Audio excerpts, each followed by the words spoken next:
The Trump Doctrine. Just saying those words likely invokes strong feelings in you. But what actually is the Trump Doctrine? Undoubtedly, you have some idea about the administration's priorities, simply from listening to the news. However, the White House often struggles to articulate the subtleties of foreign policy. Never mind that what you hear in this domain is not necessarily what you get. Fortunately for us, a Pentagon memo recently leaked to the press, which not only hints at the administration's underlying goals, but outright points us to a public document that lays it all out. So, today, we will look at the Trump Doctrine, where it came from, what exactly it is, and the logic behind it. Then we will pivot to the many problems with the Trump Doctrine, including the administration's inability to articulate what it is, how a rift inside the administration is leading to other policies that run contrary to the doctrine, and why it creates dilemmas with other foreign policy goals. But we begin with where the Trump Doctrine came from. Well, it is basically this, the prioritization imperative. We will get to what is inside of it in a moment. However, we should at least take a second to understand why it is worth our focus, especially when its author is someone who escapes public attention. I know that there is a temptation to look at Trump, and especially certain incidents involving Trump, and conclude that the man has no strategy. Whatever your thoughts are about Trump himself, though, I encourage you to put them to the side as we explore his doctrine, because, as a label, Trump Doctrine is misleading. The fact is that presidents themselves are not the ones who write the doctrines, never mind who do the vast majority of the execution of them. The Monroe Doctrine, the one that is perhaps the most famous of U.S. geopolitical strategies, the one that told European countries to shed their entanglements in the Western Hemisphere? Great label, but not written by James Monroe. Rather, it was the product of his Secretary of State, John Quincy Adams. A president later, yes, but not quite there at the time. And even that was an artifact of a bygone era. In the modern era of the bureaucratic state, it is hard to imagine a Secretary of State doing the ground-up crafting of such a sweeping policy. No shade to Rubio or Blinken before him. It is just not how things have worked for decades now.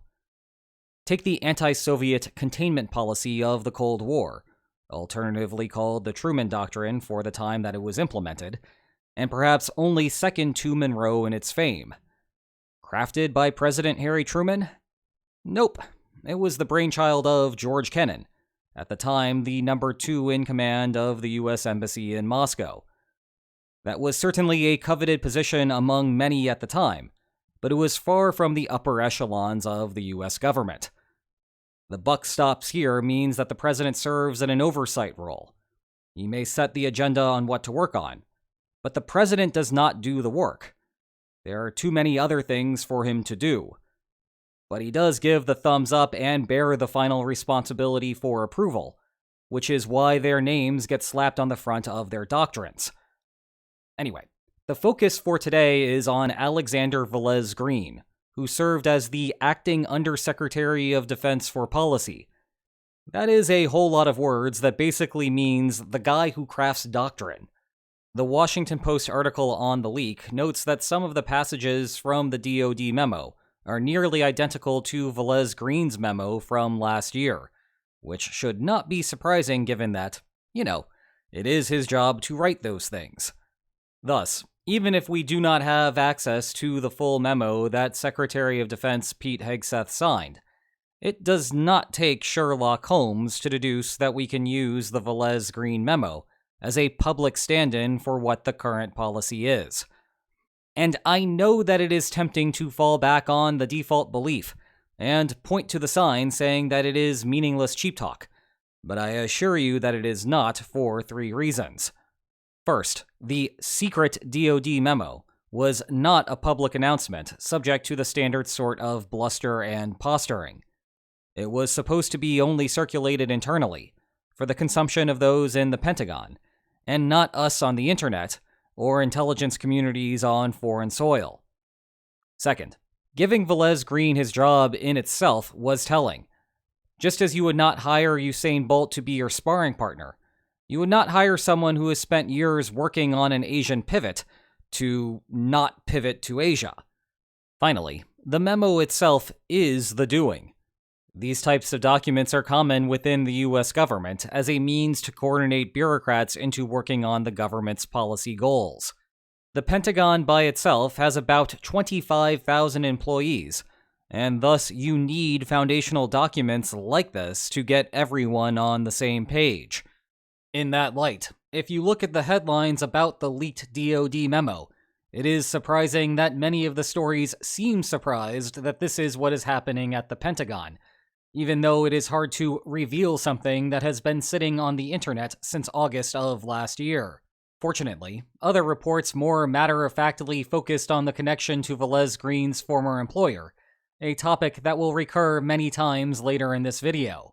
It is nice to look across sources so you do not get bogged down in just one version of the story. The trouble is that tackling the problem on your own can be daunting because of just how large the internet is. Well, good news. Today's sponsor, Ground News, has a convenient solution. Check out this For You tab. With a few clicks, you can craft your own custom feed and always be on top of the stories related to NATO, Ukraine, Putin, Zelensky, Hegseth, or whatever else you find important. And by going to ground.news/linesonmaps or using the QR code on your screen, you can save 40% off their Vantage plan to get full access to this feature and more. So thanks again to Ground News for supporting this channel. Now let's get to the meat of the doctrine. And bear in mind that what I am doing in this section is presenting its argument, uncritically for the most part. We are saving the flaws of the doctrine for the back half of the video, because understanding its premises and logical argumentation are prerequisites for good criticism. Another thing worth noting, I am focusing on the geopolitical strategy here, not Trump's domestic policy. Again, we will get back to this later, because those two things are fundamentally at odds with one another. Anyway, I mentioned a second ago that the original memo comes from the Heritage Foundation, which you may better know as the group behind Project 2025. However, the document reads like a more traditional national security strategy that would fit right at home with the George H.W. Bush or George W. Bush administrations. And, in some ways, it is an extension of Obama's foreign policy. Of course, there are a lot of other policies that the Trump administration is pursuing that trace back to Project 2025 and have second-order consequences on what is happening. Once more, though, we are saving those for later. The short version of the doctrine centers around the pivot to Asia that you are no doubt familiar with to some degree. However, there are some subtleties to the argument that are worth highlighting, because, as it is designed, this is not supposed to be a wholesale abandonment of Europe. Rather, it is more of a recognition of the United States' own weakness, and a fundamental strategic problem with limiting World War III to a single theater. The basic idea of the East Asia pivot is that China is now the superpower competitor to the United States. There are inherent risks to the broader geopolitical order in the region, and US allies in the region cannot handle those problems on their own. If you are more interested in a detailed analysis of that part of the strategy, and want to chew on it for a bit longer, I have a feature-length documentary on the subject, so I will not go further into the problems with China. Rather, what is more novel about the doctrine compared to previous administrations is how it thinks about the balance of threats in Europe versus Asia. To summarize the frustration within Europe and a good part of the United States, there may be a common understanding that China is a threat, but that the better solution is to stick with Ukraine for longer and pursue a slower pivot to Asia. To that, the doctrine raises two concerns, one that we might call a practical problem in the present, and another that is a theoretical problem in the future. Let's start with the practical problem. The main concern that the United States foresees in East Asia is an invasion of Taiwan. This presents an immediate economic problem for the United States, because it would pause all semiconductor production on the island for the duration of the invasion. If the PRC won, then production would never recover, and it would take a long time to rebuild the island even if Taiwan emerged victorious. There is also a long-term security problem with a PRC takeover. Look back to this map from the report. You often hear about the first island chain that runs off the coast of China. It is strategically important because U.S. partners, plus a country historically hostile to the PRC, form a perimeter around the area. However, the continental shelf drops off just beyond Taiwan. As it stands now, the United States and its partners can contain the PRC around the first island chain, limiting the PRC to its coastal area. The shallow waters make it easy to monitor submarine activity there. But lose Taiwan, and suddenly the submarines can dive down. The United States then faces a much greater security threat. Of course, to get to that, Beijing must first conclude that it is a good idea to invade. Broadly speaking, the PRC's ability to militarily succeed depends on two fronts: a naval theater where China tries to move as much as it can across the choppy waters of the Taiwan Strait, and a land battle supposing that the PLAN can push invading soldiers to the shore. The plan to defeat the PLAN is to use U.S. naval assets to limit whatever can make it to shore, while relying on Taiwan to handle the land battle. The problem that arises is that whatever materiel Taiwan has at the start of a ground fight will be the bulk of what it has for the duration of the conflict.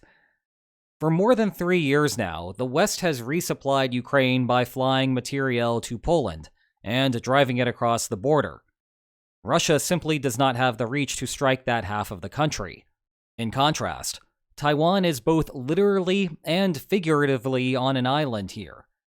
Certainly, the United States would try to replenish Taiwan's stocks as the invasion progresses, but the task will be monumentally more difficult than what we have seen in Ukraine. As such, if the United States wants to sway the balance of power against China, it must do so proactively, as in right now. Unfortunately for Ukraine, the types of things that Taiwan needs to win a potential land battle versus the PRC are the same things that Ukraine needs now. It is like a greatest hits album from the last 3 years. The HIMARS launching systems that you see on your screen now, equipped with longer-range ATACMS missiles that could even hit staging grounds along the mainland's coast, and shorter GMLRS missiles as well. Then you have National Advanced Surface-to-Air Missile Systems, 155mm artillery shells, perhaps the thing that needs to be delivered in the greatest of quantities, Javelins, Stingers, and Patriots. Regarding that last one, a minor scandal erupted in the middle of April, following a Ukrainian offer to purchase Patriot systems. The Trump administration declined, even though Kyiv was offering to buy them, as in send money to the United States in exchange for things that go boom. However, the deeper story here is that Patriots have a long backlog of orders. Thus, there is no surplus to send, even if the Trump administration did not prefer prioritizing Taiwan. Trump does prefer prioritizing Taiwan, though, and what further exacerbates the problem there is that Taiwan spent a long time slacking off on defense spending. Sure, you hear a ton about European countries not meeting the defense spending target of 2% of GDP, and you can see here just how bad it got with this figure from the memo, following the end of the Cold War. But imagine being a small island, staring down the second strongest military in the world, and only spending 1.72% of GDP on defense in 2018. To be fair, the situation has improved as of late, going to 2.48% in 2024. However, that still puts Taiwan years behind on what should be accumulating on warehouse shelves. It is insufficient to deter an invasion the moment that someone in Beijing decides that the Silicon Shield is unimportant compared to the sanctity of the Chinese state. In that regard, the document prods Taiwan about going even further, and you may have heard stories about the United States lobbying Taipei to increase defense spending to 10% of GDP. Regardless of how we got here, though, that puts greater pressure on the United States to make up the shortfall. And that demand, in turn, runs into production capacity limitations. The United States simply does not have the factories to simultaneously resupply Ukraine and preemptively supply Taiwan. A trade-off must be made here. The second half is a theoretical problem about what a war would look like if it were to happen. Namely, that the next world war will inevitably occur on two fronts. The underlying problem is something known as opportunism in crisis bargaining circles. Remember, it is easy to keep the peace when the balance of power is static. After all, the costs of fighting ensure that war will be worse than maintaining the status quo, assuming that the current division was intelligently constructed. One of the ways that this can go wrong is when there is a fleeting shift in the balance of power. This opens up a window of opportunity for the temporarily strengthened state, where fighting now may be better than facing the situation when the military balance returns to normal. Let's apply this theory to the situation at hand with the four key players. Imagine that Russia, actor number 1, begins a war against NATO, actor number 2. The Western coalition will then have the fight of the century on its hands. Every weapons factory will begin working round the clock, and governments will begin examining which civilian industries could temporarily shift to arms production, just like what happened during World War II. This presents an opening for China, actor number 3. If the PLA invades Taiwan, actor number 4, then the West cannot easily double its production schedules to counter the second threat. Those countries will already have their factories operating at their peak capacity, and will already be at the risk of overheating. As a result, China will be more likely to prevail conditional on Russia having started the war. But the logic also works going the other way. If China takes the first step by invading Taiwan, then the West will also surge production. In turn, now Russia has the window of opportunity. Following our standard lines on maps theory of shifting power and war, this can compel Russia to fight in the moment. That is because what Moscow might expect to gain while the West is distracted in Asia, minus its costs of fighting, may be larger than the most it could hope to extract from the West once the war in the Indo-Pacific has died down. Hence, the Trump Doctrine pushes for the development of Europe's defense base. In some ways, and this is in the document itself, the call is an admission of the United States' own weakness. Once upon a time, Washington had a doctrine known as the two-war construct. It dictated that the United States ought to maintain sufficient military capacity to fight two wars at once. You can trace it back to World War II, when indeed the United States fought in both Europe and the Pacific simultaneously. During the Cold War, the construct shifted to the ability to fight the Soviet Union and one smaller opponent, say Vietnam. The whole point of the two-war construct was to mitigate the war of opportunism concern. If you can fight on two fronts, then getting involved in a single conflict does not leave you vulnerable on the second flank. Thus, there would be no window of opportunity for U.S. opponents, and, in turn, no enhanced threat of war on the second front. Moving further up a step, that gave the United States additional latitude to get involved in the first war to begin with. The end of the Cold War also brought the sunset of the two-war construct, though. Washington still managed to carry on campaigns in Afghanistan and Iraq at the same time, but that was more of a product of both of those wars having relatively small footprints. Today, the doctrine concedes that the United States is no longer in a position to throw its hat into two fronts simultaneously, and American taxpayers are unwilling to raise military spending to the point where it will be feasible in the future. As a result, Europe cannot rely on the United States to help repel a Russian invasion, not for a lack of desire, but rather because the broader geopolitical situation is a mess. Given that strategic constraint, the sensible solution is the division of labor that we have all heard so much about.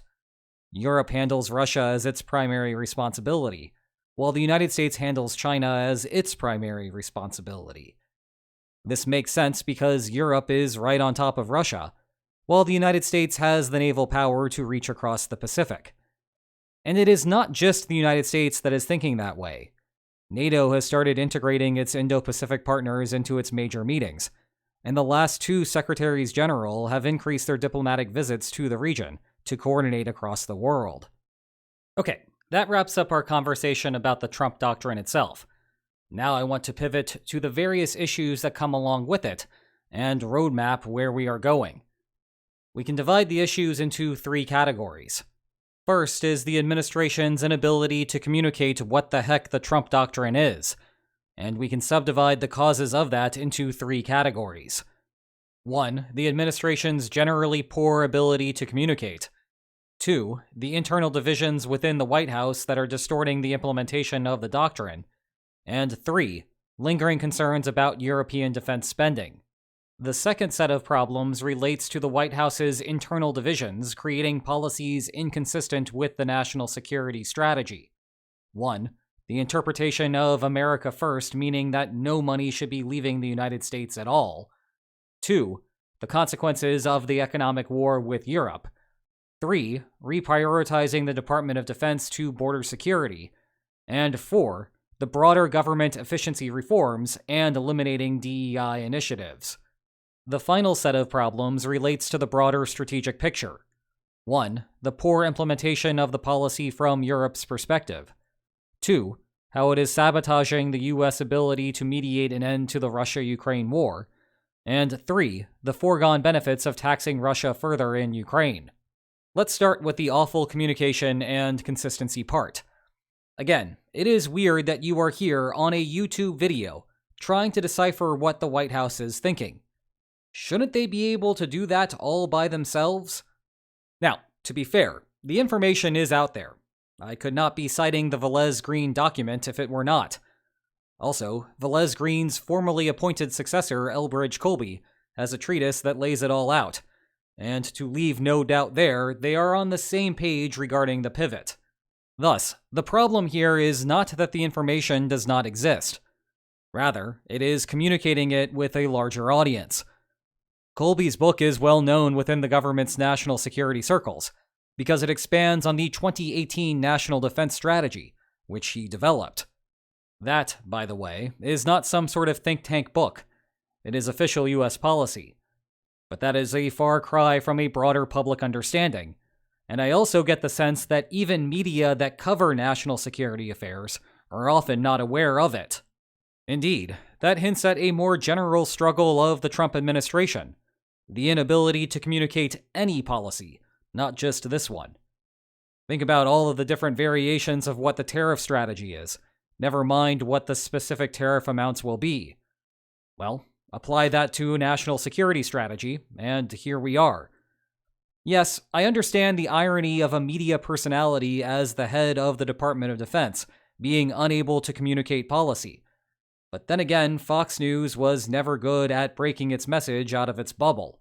Moreover, the Pentagon was a hot mess of turnovers over the first 3 months of Trump's second term, while Hegseth himself has not followed basic protocol to stay out of scandals. It has been a lot in a short time. The root of the problem is that most of the Republicans who are good at communicating to larger audiences refused to work for Trump during his first administration, and the bulk of those who were willing in 2017 grew tired of him by 2021 and thus did not resurface in 2025. Look no further than the administration's current press secretary, Caroline Leavitt, thrust into the job at the ripe old age of 27. She is the youngest person to ever hold the position by 6 years. And for the precious and inexperienced few that remain, the task in front of them is difficult. That is because there are two camps within the Trump administration, and this document only represents one of them. Now, most of what we have covered so far sounds like run-of-the-mill policy from the Obama administration, just with a much stronger emphasis on China.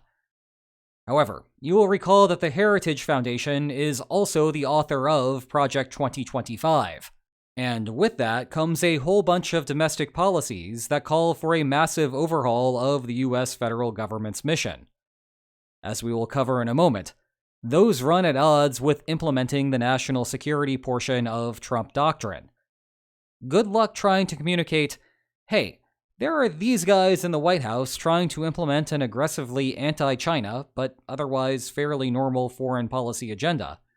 But then there are also these other guys trying to do something else entirely that sometimes runs completely contrary to the first point. If you have ever come away from watching a news program completely bewildered by what Trump did today, the internal inconsistency of the two factions may very well be why. The third part about the poor communication, though, is that it has helped mobilize Europe. Remember, the doctrine says that Europe is supposed to handle the Russian side of things, but doing that requires more materiel. We have discussed many times before how the United States has faced a balancing act here. The White House needed to badger Europe to spend more, but badgering too much might risk Europe investing in more continental production, rather than spending a ton on American kit. Yeah, increasingly it seems that Trump has provoked Europe a bit too much as the Union begins to look inward. Take headlines like this one, with Europe freeing up cash for countries to begin spending more. It sounds like a big deal, right? Billions more on defense? Well, there remains chatter in Washington that the follow-through still is not there. This headline was about raising a debt ceiling. It is not the same thing as actually spending the money. Sure, there are some promising signs of progress, like Spain getting on track to spend 2% of GDP on defense this year. But that is still not the same as the continent-wide adjustment necessary for Europe to take charge of security affairs vis-a-vis Russia. Meanwhile, perhaps the weirdest aspect of the Trump doctrine pertains to losing out on European weapons orders.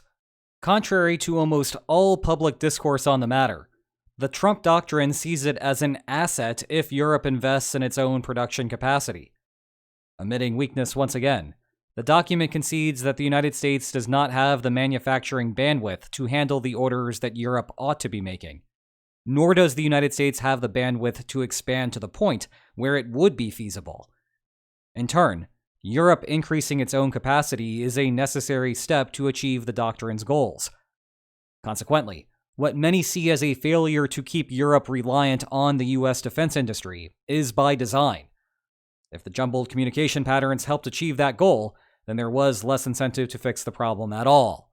There, of course, remains a debate to be had about whether this is a wise goal in general. But the public discourse takes independent European arms construction as an inherent policy failure, when what we really ought to be debating is which of the two base premises is accurate, which will then automatically tell us whether the policy goal is succeeding. Now let's circle back to the internal contradictions within the Trump administration. If you think of the Trump doctrine as coming from the Department of Defense, that's great. But in terms of implementing policy, the DoD is just one department of a much larger cabinet. Meanwhile, what is going on in the rest of the White House fits more in line with the parts of Project 2025 that liberals were worried about during the election season. And the problem here is that, even though these two things came from the same think tank, they do not coexist. Let's start with the notion of an America First foreign policy. There are two different versions of this that float around the Trump administration. There is one that drops any pretext of international norms and believes that the United States is the most powerful country on earth. Consequently, the White House should implement the foreign policy that maximizes American welfare. Think of America First here as unapologetically America. Alternatively, you could think of it as George W. Bush-era foreign policy, turned up to 11. Then there is the second version, which is that the United States should not be spending any money outside of the country, or caring what happens across oceans. Think of America First here as American isolationism. The Trump doctrine, with its obsession about the Indo-Pacific region, falls into the first category, but the rest of Project 2025 falls closer to the second category. After all, I need not tell you that trying to deter China from invading Taiwan requires that a ton of money be spent over in the Indo-Pacific region. Speaking of money, one of the administration's special interest projects here involves protecting American manufacturing. The place where this is most evident is the Liberation Day tariffs, which effectively are a financial transfer to Trump's constituents in that industry. Yes, there is a loose connection to the tariffs and national security issues. It helps to have an industrial base if you need to rapidly expand arms manufacturing. However, the tariffs also apply to NATO allies and others in the broader U.S. defense orbit. Thus, they are not helping improve overall defense expenditures within the bloc. Much of the media discussion surrounding this focuses on the free opportunity given to Washington's rivals to give the appearance of harmonious cooperation between China and what should be U.S. partners. But more concerning is how the tariffs are liable to cause a recession, and an economic contraction means fewer government revenues and therefore a reduction in defense spending. And that is before considering how America First isolationism has historically not turned out so well, with its critics coming from surprising places. Meanwhile, one of the central problems noted in the doctrine is the dearth of U.S. forces to handle a two-front conflict. However, the White House has stationed a modest number of troops along the border with Mexico. Every soldier handling immigration is one fewer soldier that could be working on the Taiwan Strait situation. In other words, part of the sabotage is self-inflicted. And that is on top of all sorts of other controversial national security distractions, diverting the federal government's attention. Finally, there is the general bureaucratic havoc caused by Trump's government reforms. This applies both to attempts to improve government efficiency, as well as the systematic termination of all DEI and DEI-adjacent initiatives.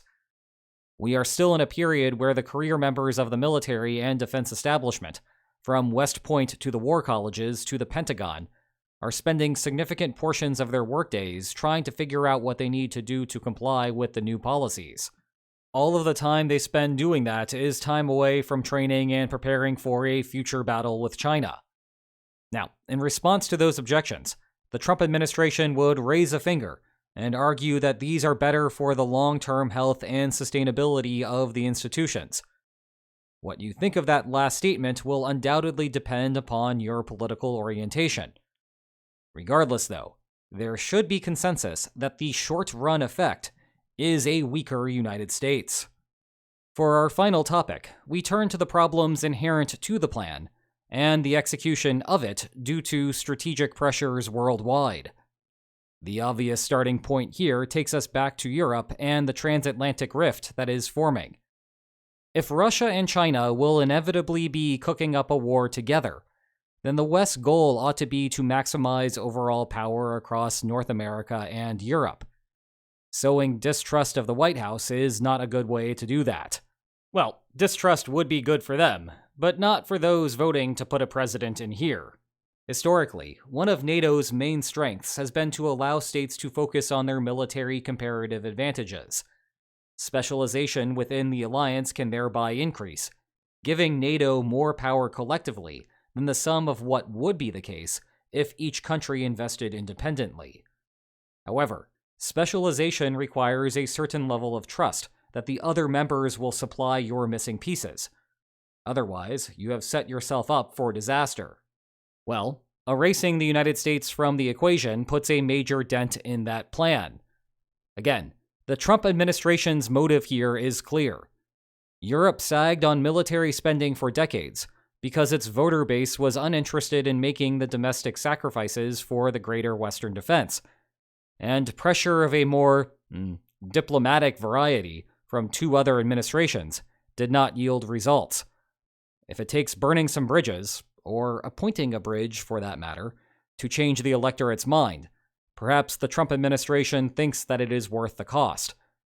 But that still leaves the West with a second-best outcome, and it clearly breaks from the stated goal of the Doctrine's creators. From Project 2025, in their own words, the United States must regain its role as the arsenal of democracy. Quite the opposite has happened so far. Moreover, Project 2025 lamented how under the Biden administration, the United States lost its reputation as a reliable partner, with a strong defense industrial base that could supply military articles and goods in a timely manner.